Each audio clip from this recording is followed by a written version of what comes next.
मैं 2 रातों से सो नहीं पाया था।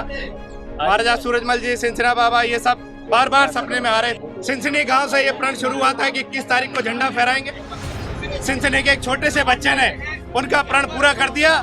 मेरी पत्नी बहुत बहादुर है इस मामले में, तो उसने मुझसे कहा कि झंडे के लिए, झंडा तो कुर्बानी मांगता है, इस सम्मान को बचाने के लिए अगर मुझे अपनी कुर्बानी देनी पड़े तो मैं उस कुर्बानी के लिए तैयार हुआ। मैं उस झंडे को लेकर निकला, मोती महल का द्वार तोड़ा और मोती महल में जाकर अपना झंडा फहराया। देखिए, आत्मा तो जितने भी जाट सरदारी है, उत्तर भारत के जितने भी जाट हैं, पूरे समाज है रियासत काली, उन सभी की जागृत थी। लेकिन सब कहीं ना कहीं इसी बात से दुखी थे कि हमारे साथ जो ये आघात हुआ है, हमारी आस्था के साथ, हमारी भावनाओं के साथ, सम्मान के साथ जो आघात हुआ है, इससे कैसे उबार पाए। मैं 2 रातों से सो नहीं पाया था। महाराजा सूरजमल जी, सिनसिना बाबा, ये सब बार बार सपने में आ रहे थे और कह रहे थे कि किसी भी तरह से ये जो स्वाभिमान है, सम्मान है, इसको बचाया जाए।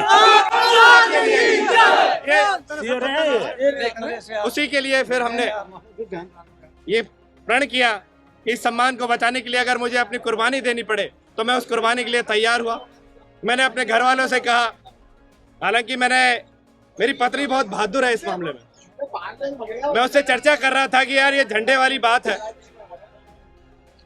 और इस तरह से धोखा हो गया है, तो उसने मुझसे कहा कि झंडे के लिए, झंडा तो कुर्बानी मांगता है, आप लोग पीछे क्यों हट रहे हो, कुर्बानी दो। मुझे उसकी बात से बहुत आश्चर्य हुआ कि एक महिला होकर उसमें इतनी हिम्मत है और मेरे अंदर की हिम्मत बढ़ गई। मैं उस झंडे को लेकर निकला, मोती महल का द्वार तोड़ा और मोती महल में जाकर अपना झंडा फहराया। वहीं से ये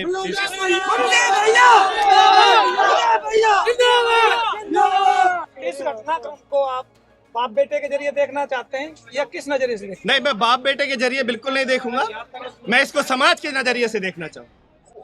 ये समाज का एक प्रण था, इसी सिनसिनी गांव से ये प्रण शुरू हुआ था कि 21 तारीख को झंडा फहराएंगे। सिनसिनी के एक छोटे से बच्चे ने उनका प्रण पूरा कर दिया, तो मैं ये पूरे सिनसिनी की, पूरे जाट समाज की, पूरे देश की जीत मानता हूँ।